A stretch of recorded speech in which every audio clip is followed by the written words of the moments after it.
Hello guys, स्वागत है आपका ब्रिलियंट कराटे चैनल पे। कैसे हैं आप लोग? ठीक है, आज हम कराते हैं वीडियो के पार्ट। काफ़ी पार्ट हम बना चुके हैं वीडियो के। तो चैप्टर नंबर 4 चल रहा, हमारा चैप्टर नंबर 3 चल रहा था कक्षा 10 की गणित का, दो चर वाली रैखिक समीकरण। तो दो चर वाली रैखिक समीकरण युग्म को हम दो विधि से हल करना सीख चुके हैं। तो आज हम करेंगे बीजगुणन विधि से। बीजगुणन विधि से क्या करेंगे? दो चर वाली रैखिक समीकरण युग्मों का हल करेंगे। तो किस तरीके से करते हैं ये प्रश्नावली 3.5 में क्वेश्चन मिलेंगे आपको कि बीजगुणन विधि से रैखिक समीकरण युग्म का हल कीजिए। तो किस तरीके से करते हैं, तो हम हम करते हैं ये पहले सीधे डायरेक्ट करते हैं क्वेश्चन से। तो इनसे सीखेंगे क्वेश्चन से कैसे करते हैं। तो ये क्वेश्चन लिखा है 3x - 3y - 3 बराबर 0। दूसरी समीकरण लिखिए 3x - 9y - 2 = 0। तो इसको हम मान लेते हैं पहले समीकरण 1 और समीकरण 2।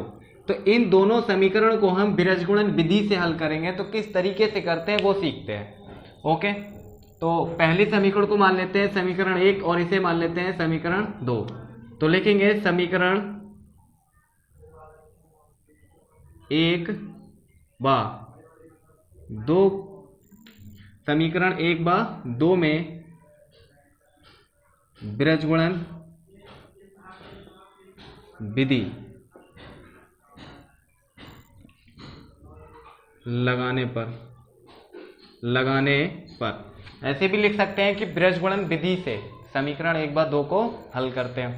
तो किस तरीके से करते हैं, पहले लिख लेते हैं यहाँ पे x और यहाँ पर एक चर लिख लेते हैं y और फिर लिखेंगे यहाँ पर 1।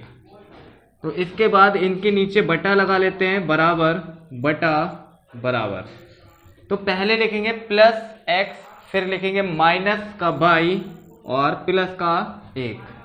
अब इसके नीचे क्या लिखेंगे, इनके नीचे x के नीचे क्या लिखना है, तो x के नीचे जो x का गुणांक है ये हम नहीं लिखेंगे, बचे बाकी। तो x का गुणांक x का गुणांक x के नीचे नहीं लिखा जाता है, y का गुणांक और एक अचर पद लिखा जाता है। तो यहां से बचेगा -3 लिख लेते हैं और ये लिखा है y का गुणांक -9। फिर यहां लिखते हैं -3 और ये वाला अचर पद -2। अब y के नीचे लिखेंगे यानी कि y के बटे में लिखेंगे। तो y के बटे में लिखेंगे तो y के जो गुणांक होंगे वो नहीं लिखे जाएंगे। तो यहां से लिखा जाएगा x का गुणांक 1 और यहाँ से आएगा 3। तो फिर लिखेंगे -3 और -2। y के नीचे y के गुणांक नहीं लिखे जाएंगे, x के नीचे x के गुणांक नहीं लिखेंगे। आगे आते हैं, एक अचर पद है, क्या है 1। तो इसके नीचे अचर पद नहीं लिखे जाएंगे, बाकी x और y के गुणांक लिखे जाएंगे। तो x का गुणांक 1 और यहाँ पे है 3, फिर आएगा 3 माइनस का और -9। फिर इसके आगे करते हैं इसको, तो x ऐसे लिखेंगे बटा। अब इनकी करते हैं हम कैची गुणा यानी क्रॉस मल्टीप्लाई। तो इस तरीके से करेंगे तो 3 की गुणा होगी -2 से, -3 गुणा -2। फिर इन दोनों की गुणा करेंगे इस तरीके से, तो माइनस लगाएंगे बीच में। फिर आगे बढ़ते हैं, तो 9 की गुणा होगी -3 से, तो -9 गुणा -3 बराबर, ये वाला बराबर लगाएंगे माइनस का y बटा। यहां भी ऐसे ही करेंगे, 1 की गुणा करेंगे 2 से, तो 1 गुणा -2, फिर बीच में लगाएंगे माइनस। फिर 3 की गुणा करेंगे 3 से, तो 3 गुणा -3 बराबर। फिर लिखेंगे 1, ये 1 लिखेंगे बटा लगाएंगे। फिर लिखेंगे हम 1 की गुणा -9 से, तो 1 गुणा -9, फिर लगाएंगे माइनस। फिर 3 की गुणा 3 से होगी, तो 3 गुणा -3। अब हम इनकी गुणा कर लेते हैं, तो x के बटे में क्या आएगा, माइनस माइनस प्लस और 3 दूनी 6, माइनस लगा लेते हैं, माइनस माइनस प्लस और 3 नेम 27, तो यहाँ आ जाएगा 27 बराबर माइनस का y बटा 1 दूनी 2 माइनस माइनस प्लस 3 तिया 9 आएगा, बराबर 1 बटा -9 की गुणा 1 से करेंगे तो माइनस का 9 आएगा, माइनस माइनस प्लस 3 तिया 9 आएगा। अब यहां से क्या है कि आगे बढ़ते हैं तो यहां से x आएगा बटा, अब यहां से क्या आएगा कि x बटा 27 में से 6 घटाएंगे माइनस का 21 बचेगा, बराबर का चिन्ह लगाएंगे, बराबर का चिन्ह आएगा माइनस का y बटा, यहाँ से प्लस के 9 में से माइनस का 2 घटाएंगे तो माइनस प्लस का बचेगा 7, 9 में से 2 घटाएंगे कितना बचेगा 7। आगे बढ़ते हैं, बराबर का चिन्ह लगा लेते हैं, 1 आएगा और नीचे आ जाएगा 0।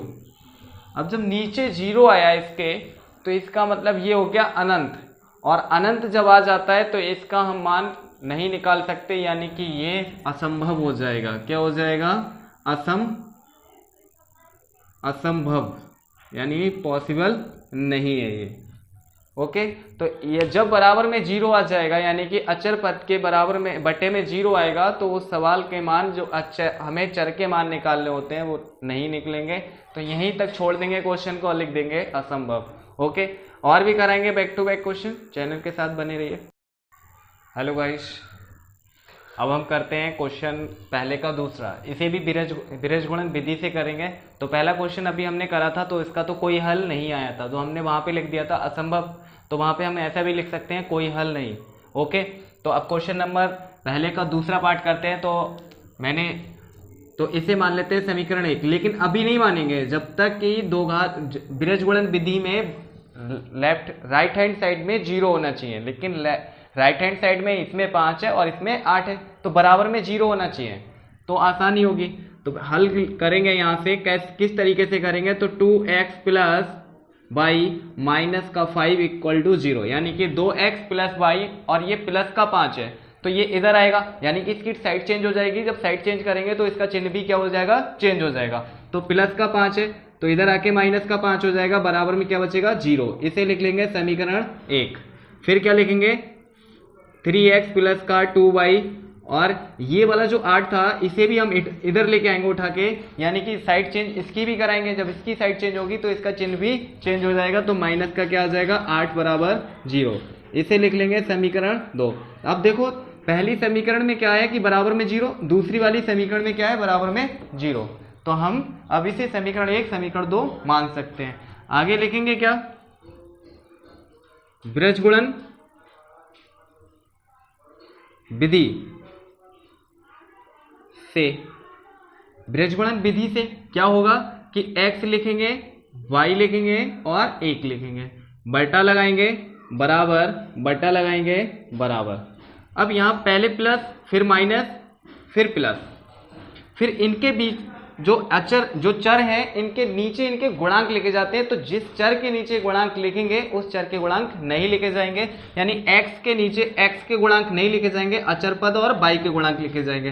तो यहाँ पर y का गुणांक 1 है तो 1 लिख लेते हैं, यहाँ पर y का गुणांक 2 है और यहाँ पे अचर पद 5 और माइनस का 8।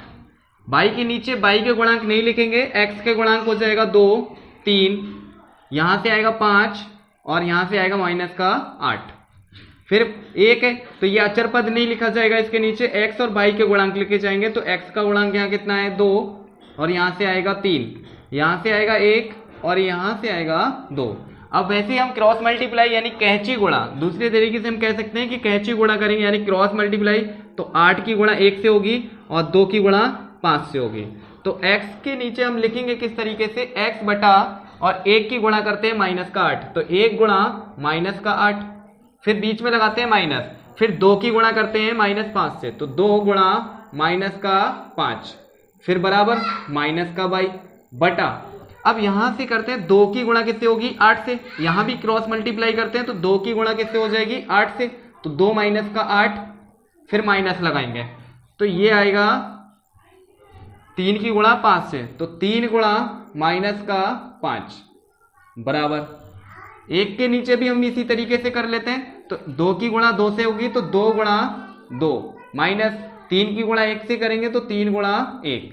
अब इस क्वेश्चन को थोड़ा और आगे बढ़ाते हैं, तो x बटा 1 की गुणा 8 से करेंगे -8 से, तो 8 एकम 8, माइनस का आएगा माइनस माइनस प्लस हो जाएगा और 5 दूनी 10 बराबर माइनस का y बटा, अब यहां से क्या आएगा 8 दूनी 16, माइनस का आ जाएगा 16, अब यहां से माइनस माइनस क्या हो जाएगा प्लस, और 5 तिया 15 बराबर, अब यहां से 1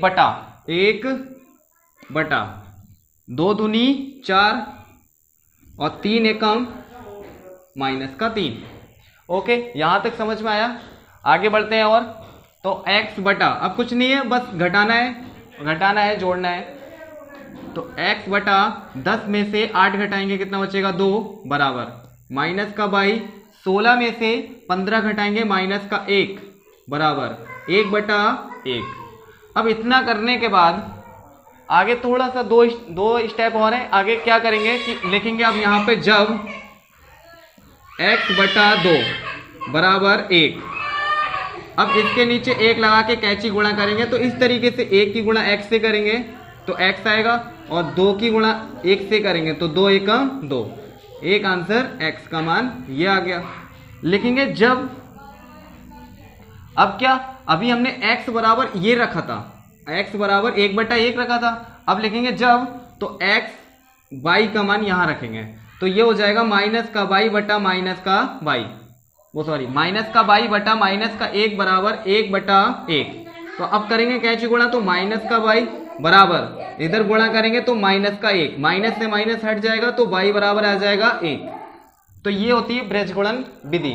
तो फर्स्ट क्वेश्चन हमने करा था वो तो संभव नहीं था, यानी कि उसका कोई हल नहीं था, लेकिन यहाँ पर देखिएगा बटे में 1 आया, जब बटे में 1 आया कोई भी संख्या आ सकती है, अगर जीरो के अलावा कुछ और आया तो इसके मान संभव हैं, और अगर जीरो के अलावा कुछ और जीरो आया तो असंभव होंगे, यानी उसका कोई भी हल नहीं होगा। तो बृहज्गुणन विधि इस तरीके से करते हैं।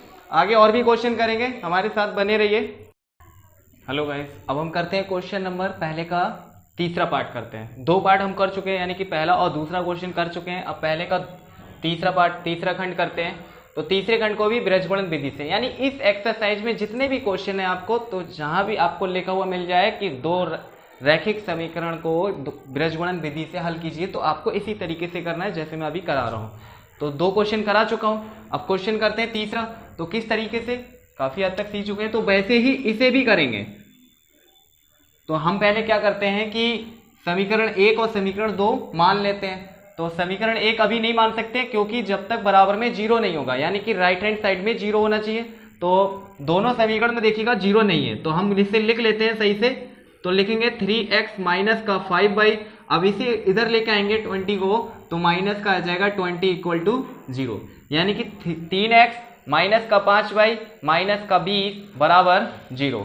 अब इसे हम मान सकते हैं समीकरण 1। अब क्या लिखेंगे, 6x माइनस का 10y, अब इस 40 को इधर लेके आना है, तो बराबर क्या आ जाएगा 40 माइनस का 40 बराबर 0। इसे मान लेते हैं अब समीकरण 2। अब फिर से वही लिखेंगे बृहज्गुणन विधि से, बृहज्गुणन विधि से। तो फिर से हम क्या लिखेंगे, x बाई 1 बटा बराबर बटा, अब यहां से पहले प्लस फिर माइनस फिर प्लस, फिर क्या करेंगे, x के नीचे लिखेंगे क्या, y और अचर पद लिखेंगे। तो y के गुणांक यहां से आएगा माइनस का 5 बटे यहां पे आएगा नीचे माइनस का 10, माइनस का 20, माइनस का 40।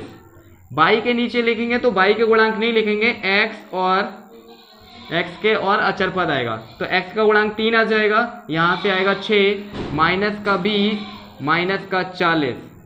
अब यहां पर 1 है तो अचर पद नहीं लिखेंगे, इनके गुणांक लिखेंगे x और y के। तो यहां से 3 आएगा और यहां से 6 आएगा, माइनस का 5 आएगा और माइनस का 10 आएगा। अब बस इनके गुणांक लिखने के बाद क्या करते हैं, क्रॉस मल्टीप्लाई, यानी कि कैंची गुणा करते हैं। तो इस तरीके से हम करते हैं कैंची गुणा। तो कैंची इसी तरीके की होती है, कैंची बना लेते हैं, देखिएगा इस तरीके की कैंची खुलती है, तो हम कैंची गुणा करते हैं। वैसे इसको बोलते हैं तो क्रॉस मल्टीप्लाई है, तो हम बोलते हैं कैंची गुणा। तो कैची गुणा किस तरीके से, यानी कि -5 की गुणा करेंगे -40 से। तो इसको मैं डायरेक्ट करता हूँ, देखिएगा 40 की 5 की गुणा करते हैं 40 से, तो माइनस माइनस क्या हो जाएगा प्लस, और 5 चौक 20 यानी कितना आ जाएगा 200। फिर बीच में क्या लगाते हैं माइनस, ये तो हम माइनस लगाते हैं, क्रॉस मल्टीप्लाई में माइनस लगाते हैं। तो क्या करते हैं कि अब इन दोनों की गुणा करते हैं, तो माइनस माइनस की कर लेते हैं पहले, क्या हो जाएगा प्लस, और 10 की 20 से करते हैं तो 10 ढाई 20 ढाई 200, तो ये आ जाएगा 200 बराबर। फिर यहां से आएगा माइनस का बाई बटा, अब इनकी गुणा करते हैं तो ये आ जाएगा, डायरेक्ट गुणा करते हैं, -40 की गुणा 3 से करते हैं तो 4 3 12 यानी कि माइनस का 120, फिर लगाते हैं माइनस, तो यहां से भी माइनस आएगा, तो माइनस माइनस क्या हो जाएगा प्लस, तो 4 6 दूनी 12 120 यहां भी आएगा बराबर 1 बटा, अब यहां भी डायरेक्ट करते हैं तो यहां भी साइन चिन्ह बना लेते हैं, यहां डायरेक्ट करते हैं तो 30 की गुणा 10 से करते हैं, माइनस का 30 आ जाएगा, और 5 छक्का 30, एक माइनस लगाएंगे, एक माइनस इसका आएगा, तो यहां से ये हो जाएगा प्लस का 30।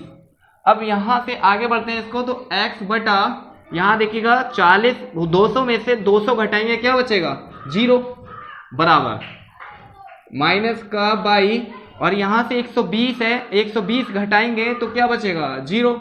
आगे बढ़ते हैं, बराबर का चिन्ह लगाते हैं, 1 बटा, अब यहां से 30 और यहां प्लस का 30, तो यहां भी आएगा 0। तो देखिएगा अभी मैंने बताया क्वेश्चन नंबर पहले, यानी कि पहले क्वेश्चन नंबर 1 के मतलब पहले क्वेश्चन में मैंने अभी आपको बताया था कि नीचे अगर 0 आ जाए तो उसका मान, उसका कोई भी हल नहीं होता है, यानी उसे हम क्या लिख देते हैं असंभव। तो यहां पर अब नीचे नीचे सबके 0 आ गया, अगर यहां पर 0 आ जाता तो इन दोनों के मान संभव नहीं होते, लेकिन यहां भी 0 यहां भी 0, तो तब भी संभव नहीं है, तो हम यहां पर लिख देते हैं असंभव।